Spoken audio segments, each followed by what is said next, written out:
स्वागत है आपका बिजनेस दिस वीक में। मैं हूं नरेश सोनी। अगले आधे घंटे में हम आपको बताएंगे कि पिछला हफ्ता बाजार का कैसा रहा, कौन सी बड़ी खबरें थी जिसने बाजार पर असर डाला और अगले आने वाले हफ्ते में आपको कहां नजर रखनी है उस पर भी बात करेंगे। और आज हमारी खास थीम भी है कि अगर भारत पाकिस्तान के बीच युद्ध हुआ तो बाजार पर क्या असर होगा। जो पहले से इन्वेस्टेड हैं उनको कितना डरना चाहिए और जो नया इन्वेस्टमेंट करना चाहते हैं उनके लिए क्या मौके हैं, इन सब पर हम बात करेंगे। पहले बाजार की बात करते हैं। बीता हफ्ता शेयर बाजार के लिए एक खराब हफ्ता हम कह सकते हैं। सीमा पर तनाव बढ़ा, बाजार भी नर्वस हो गया। करीब 0.25% की गिरावट हमने सेंसेक्स में आते हुए देखी है। 800 अंकों से ज्यादा की कमजोरी सेंसेक्स में आई है और ये 6 महीने करीब फरवरी से अब तक का सबसे खराब हफ्ता सेंसेक्स के लिए रहा। निफ्टी की अगर बात करें तो यहां पर भी 2.5% की गिरावट देखने को मिली है। कहां तो 8800 पे बाजार चला गया था और फिर से अब 8600 पर आकर टिक गया है। यहां पर भी एक बड़ी गिरावट, फरवरी के बाद से अब तक की बड़ी गिरावट 6 महीने में। और अगर आप महीने भर का भी कारोबार देखें तो भी पिछले 6 महीने का सबसे खराब महीना यह साबित हुआ है, क्योंकि बाजार में सबसे ज्यादा नर्वसनेस जो हमने देखी वो थर्सडे को देखी, जब सर्जिकल स्ट्राइक जो किया गया भारत की ओर से पाकिस्तान में घुसकर जो हमला किया गया, उसको लेकर यह आशंकाएं बढ़ी। क्या भारत और पाकिस्तान फिर से युद्ध की कगार पर पहुंच गए हैं, क्या युद्ध हो जाएगा, इस डर से बाजार में नर्वसनेस हमने देखी है। अगर इंडिसेस देखें कौन से वो सेक्टर जहां पर सबसे ज्यादा मार पड़ी है, देखिए real estate, consumer goods, FMCG, bank, यहां पर सबसे ज्यादा गिरावट 3% से ज्यादा यहां पर गिरावट आई है। बड़ी गिरावट आप कह सकते हैं इन तमाम सेक्टर्स में। अगर कुछ स्टॉक स्पेसिफिक बात करें कि वो कौन से स्टॉक रहे जो हफ्ते भर के कारोबार में सबसे ज्यादा गिरे हैं, तो उसमें निफ्टी के शेयरों में बीएचईएल में हमने एक बड़ी गिरावट देखी है, करीब 8% गिरावट। टेक महिंद्रा 7.5% से ज्यादा, आईसीआईसी बैंक, अदानी पोर्ट्स, ये वो तमाम शेयर जहां पर ज्यादा गिरावट हमने आती हुई देखी है। युद्ध की आशंका के बाद, क्योंकि आशंकाएं गहराई, तो कैपिटल गुड स्पेस में एक गिरावट दिखाई दी, जिसका असर बीएचईएल में हमने देखा है, करीब 8% गिरावट यहां पे। टेक महिंद्रा में हमने गिरावट देखी है और आईसीआईसी बैंक, क्योंकि आईसीआईसीआई प्रूडेंशियल इसका जो इंश्योरेंस आर्म है उसकी लिस्टिंग हुई, बहुत खराब लिस्टिंग हुई, जिसके बाद आईसीआईसीआई बैंक के काउंटर में भी हमने बिकवाली आते हुए देखी। 7% तक वो काउंटर गिरा है। अदानी पोर्ट्स, हालांकि खबरें अच्छी आई, आरबीआई ने विदेशी निवेश की सीमा बढ़ाई, 49% कर दी, उसके बावजूद स्टॉक में हमने गिरावट देखी है। 6.5% गिरावट यहां पर आती हुई दिखाई दी है। वो स्टॉक जहां पर इस गिरावट, चौतरफा गिरावट के बीच में कहीं कुछ हरियाली दिखाई दी। यस बैंक पहले बहुत गिर चुका था, जो राइट्स इशू को लेकर जो सारा विवाद हुआ, 0.25% की बढ़त यहां पे हमने देखी है यस बैंक में। अरविंदो फार्मा, टीसीएस, बीपीसीएल, ये वो तमाम स्टॉक जहां पर हमने खरीदारी आते हुए देखी है।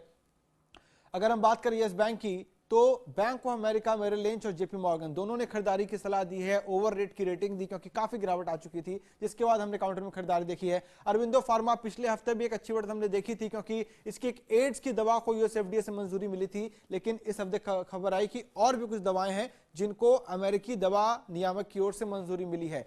टीसीएस, क्योंकि रुपया कमजोर हुआ, जब बाजार गिरा, युद्ध की आशंकाएं बढ़ी, उसके बाद रुपया कमजोर हुआ, जिसका फायदा टीसीएस को यहां मिला। इस गिरावट के बावजूद करीबन 1.5% की बढ़त है। बीपीसीएल, एक तो रशिया की एक तेल कंपनी में खरीदारी को लेकर कैबिनेट की मंजूरी मिल गई है। यह खरीदारी जो कि करीबन $314 करोड़ की खरीदारी है, इसको आईओसी और ओआईएल के साथ मिलकर बीपीसीएल करेगी, इसको मंजूरी मिल गई है। इसके अलावा एमएससीआई में जो बदलाव होने जा रहे हैं उसमें माना जा रहा है कि बीपीसीएल का वेटेज थोड़ा और बढ़ सकता है, यानी यहां पर और इन्वेस्टमेंट आएगा, उस वजह से भी खरीदारी देखने को मिली है। और इसके अलावा भारत पाक के बीच का तनाव तो था ही, इसके अलावा एक्सपायरी का हफ्ता था, उसकी वजह से काफी वॉलेटिलिटी, उतार चढ़ाव हमने देखा है। ओपेक को लेकर भी काफी बातें हो रही हैं कि क्या वो प्रोडक्शन कम कर देगा, क्या कुछ सहमति जरूर बन गई है, लेकिन अभी फाइनल फैसला इस पे आना बाकी है, क्या होगा वो देखना है। लेकिन बड़ी थीम हमारी यही है कि बाजार में होगा क्या अगर भारत पाकिस्तान के बीच में फिर से कोई युद्ध होता है। आज के हमारे एक्सपर्ट हैं कवि कुमार, मार्केट एक्सपर्ट हैं, काफी सीनियर। बहुत बहुत शुक्रिया कवि जी आज आप हमें वक्त देने के लिए। तो इनके पास हम आएंगे और जानेंगे कि बाजार में करना क्या है, क्या होगा। लेकिन पहले हम आपको बताते हैं कि जैसे ही भारतीय शेयर बाजार को भारत की ओर से किए गए सर्जिकल स्ट्राइक का पता चला, बाजार धड़ाम से गिर गया। आखिर भारत पाकिस्तान के बीच युद्ध की आशंका से बाजार क्यों गिरा और जो निवेशकों के बीच एक डर का माहौल है वो कितना सही है, आइए समझते हैं। करगिल युद्ध के दौरान 3 महीने में बाजार 36% चढ़ गए, और जबकि बाजार में जब जब युद्ध की बात आती है, जब भी कोई ऐसी आहट आती है, बाजार बिल्कुल पैनिक मूड में आ जाता है। कवि जी आप बताइए, ये पैनिक जो हमने थर्सडे को देखा, कितना सही है ये पैनिक? अगर युद्ध होता है तो बाजार में क्या कोई बहुत बड़ी गिरावट हम देखेंगे? निवेशकों के लिए क्या मतलब है? देखिए, दो बात को ध्यान रखना है कि एक जो कारगिल युद्ध का जो आपने फिगर दिया है उसमें बाजार ने एक फ्यूचर डिस्काउंटिंग का प्रोसेस होता है। उस समय ये मान के चला गया था कि जो पोखरान ब्लास्ट के बाद जो अमेरिका ने सैंक्शंस इंडिया पे लगाए थे, वो सैंक्शंस हटने की संभावना बढ़ गई थी, क्योंकि वो पाकिस्तान पे दबाव जिस तरह से बनाया था, दो न्यूक्लियर केपेबल नेशंस के बीच का वॉर था। दूसरी बात यह है कि 9/11 के बाद जो पूरा दुनिया का जो आप कहिए एक तरह से संतुलन, वो पूरा इसमें पैराडाइम शिफ्ट आ गया है।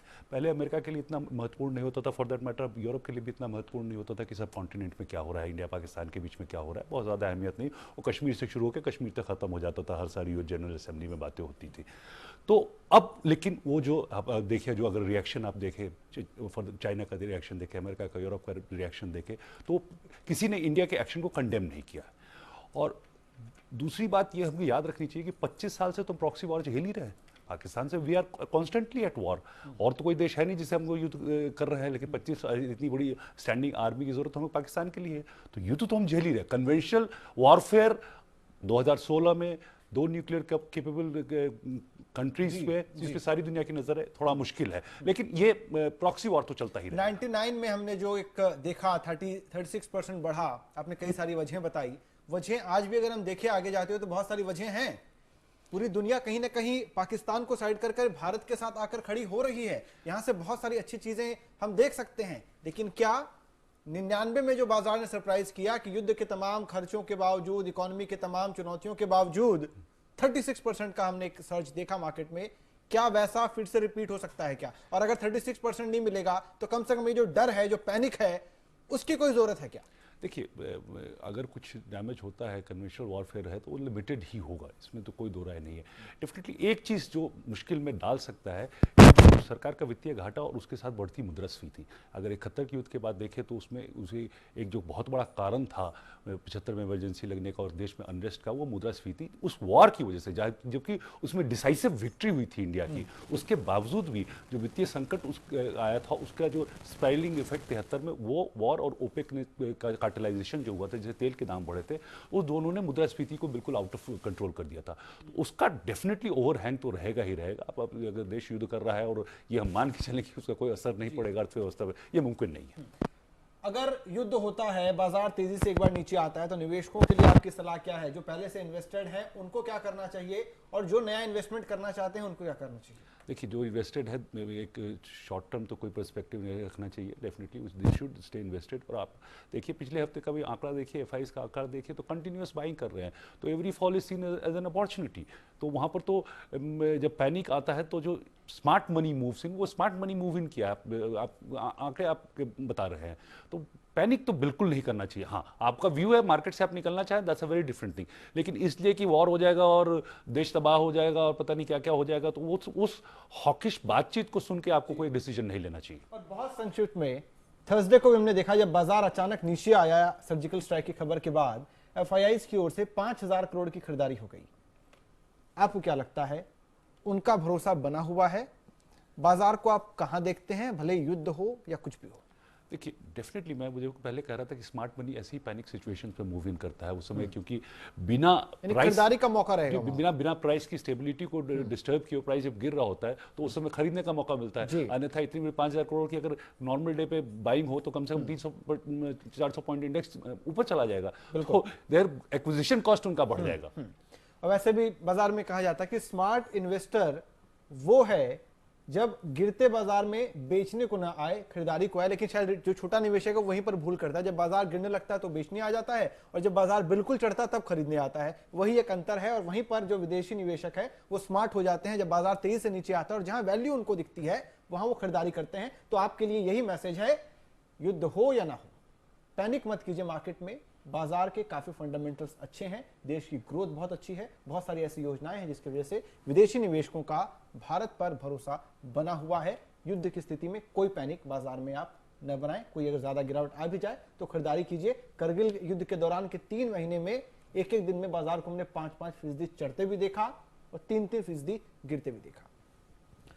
अब बात इस हफ्ते की एक बड़ी निराशा की। बीते हफ्ते ICICI prudential life insurance company का शेयर लिस्ट हुआ और पहले ही दिन इसका शेयर इशू प्राइस से 11% गिर गया। बाजार के जानकार हालांकि लंबी अवधि के लिहाज से इस शेयर में बने रहने की सलाह दे रहे हैं।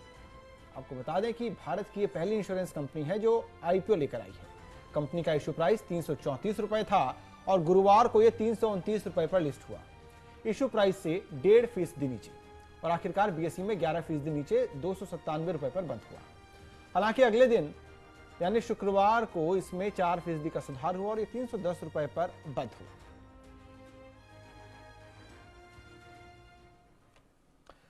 अब कभी बहुत संक्षिप्त में आईसीआईसीआई प्रूडेंशियल इस पर कोई राय है कि क्योंकि बहुत सारे लोग खुद को फंसा हुआ सा फील कर रहे हैं, 10 गुना से ज्यादा सब्सक्रिप्शन हुआ, लोगों ने काफी ज्यादा आवेदन दिए, लेकिन पहले ही दिन नुकसान हो गया, अभी भी इशू प्राइस से नीचे है।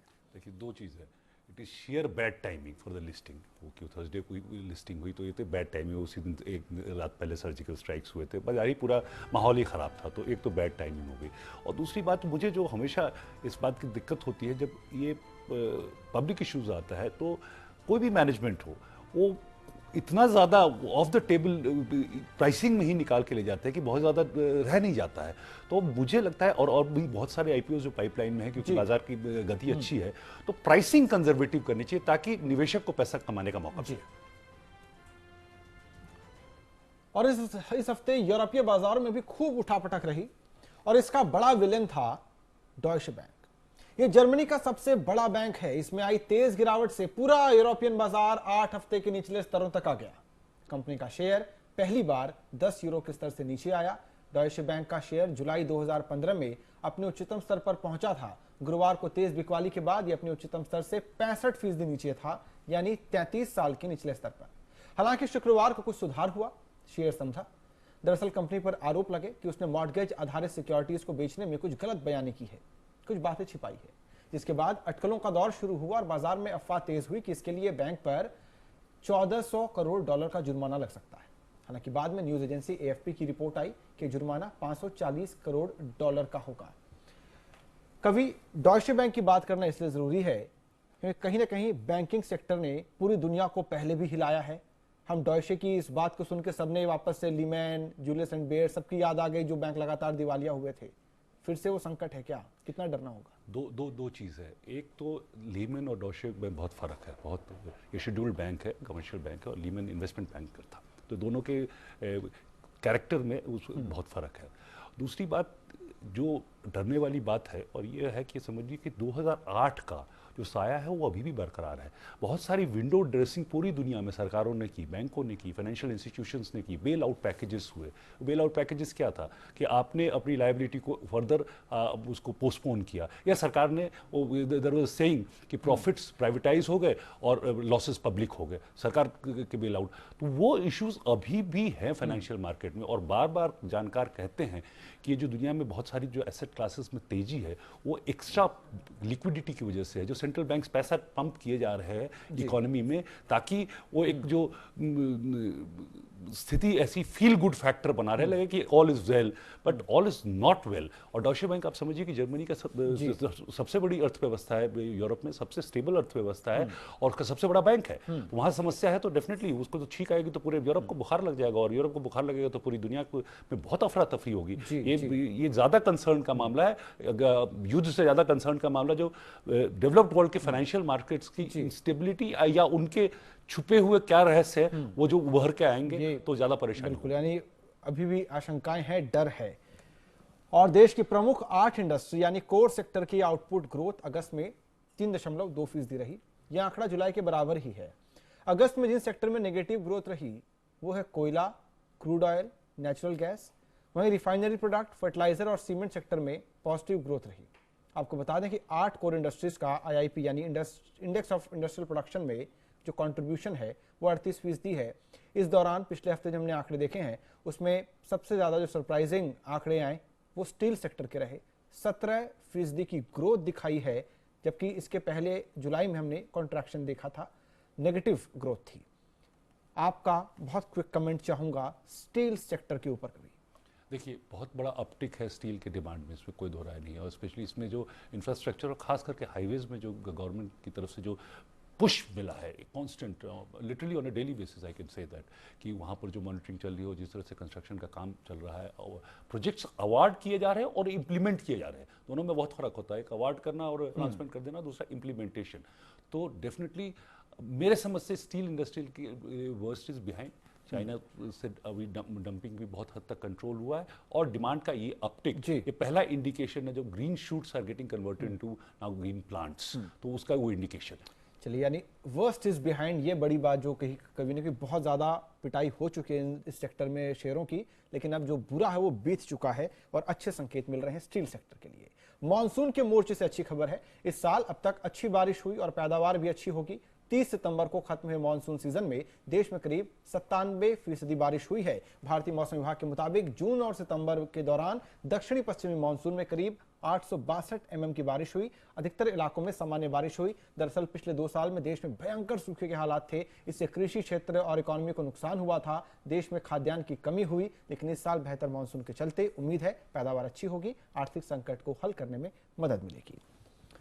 अगले हफ्ते का जो बड़ा इवेंट होगा वो होगी मॉनेटरी पॉलिसी। उर्जित पटेल की पहली पॉलिसी होगी, और खास ये भी होगा कि ये पॉलिसी इस बार जो ब्याज दरें तय होंगी उसमें 6 लोगों की एक समिति मिलकर फैसला करेगी। बहुत क्विकली क्या एक्सपेक्ट कर रहे हैं, कभी क्या होगा इस पॉलिसी में? मुझे बहुत ट्वीकिंग की उम्मीद नहीं है। ऑलरेडी ब्याज दरें जो बहुत एग्रेसिव होकर पिछले गवर्नर ने मिस्टर राजन ने कम किए थे, और अभी मेरे हिसाब से जो पॉलिसीज़ में है कि बैंक्स को पुश करना है कि वो जो ब्याज दरें कम हुई है वो एंड कंज्यूमर तक पहुंचे, अभी वो ज़्यादा ज़रूरी होगा बनिस्बत दरों में कटौती की घोषणा।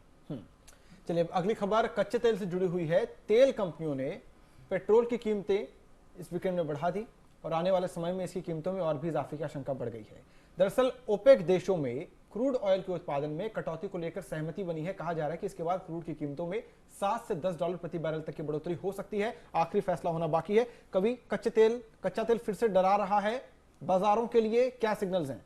देखिए, डेफिनेटली वो नीचे के भाव पे कंसोलिडेट करके, लाइक ऑल एसेट क्लास, इसका भी वर्स्ट इज बिहाइंड देम। और अगर आप देखें तो जिस तरह की उथल पुथल है मिडिल ईस्ट में, सीरिया, लीबिया, इराक में, उस हिसाब से तो इस तेल का भाव नहीं बढ़े हैं।